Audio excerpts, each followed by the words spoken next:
Some say rock bottom builds character well. Mine built an empire. For 3 years, I worked at Vanderbilt Holdings, a billion-dollar company owned by my father-in-law, Charles Vanderbilt.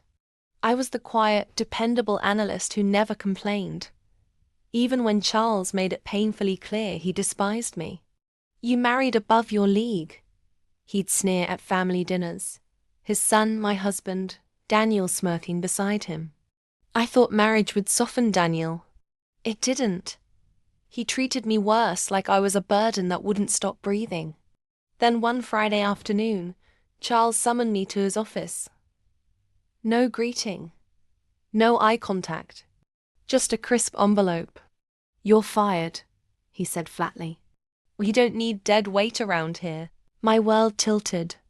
I drove home in tears, mascara streaking down my face, desperate for comfort. But when I walked in, Daniel was at the dining table, sipping whiskey. Without looking up, he slid a piece of paper toward me. "A list of shelters. Henceforth," he said, voice calm, "you're on your own." My hands trembled. "You're kicking me out?" He didn't answer. He just smirked. That night, I packed my things. One suitcase. One broken heart. And as I stepped out into the cold, I promised myself one thing. They'd both regret it. I disappeared for 6 months. No calls, no emails, nothing. But I wasn't broken. I was building.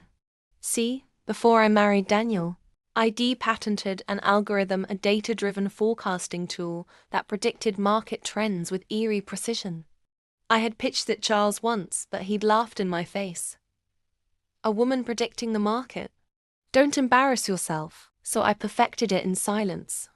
Found investors. Rebranded it. And guess which company came begging for my software half a year later? Vanderbilt Holdings. Charles's company was drowning in debt, and Daniel's division was on the chopping block. They needed me and my algorithm to survive. So I agreed to a meeting. When they entered my glass-walled boardroom, they froze. Daniel's mouth fell open. Charles turned pale. I leaned back in my chair, smiled, and said, "Gentlemen, welcome to Aurelia Analytics." Charles stammered, You own this?"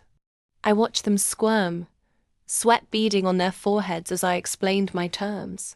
They agreed. They had no choice. A week later, $12.6 million hit my account. The next morning, I got 70 missed calls. All from Daniel. Turns out the contract I'd made them sign. It included a disclosure clause that revealed every internal transaction and bonus Daniel had been stealing from the company. His father fired him on the spot. When Daniel texted, "Please, can we talk?" I finally replied, "Henceforth, you're on your own." Now, whenever I walk past a Vanderbilt office, I smile. Because once upon a time, I cried at their table. Now I send them invoices. If you loved this tale of poetic, powerhouse revenge, hit that subscribe button right now. Because here, the women they cast aside don't just rise, they reign.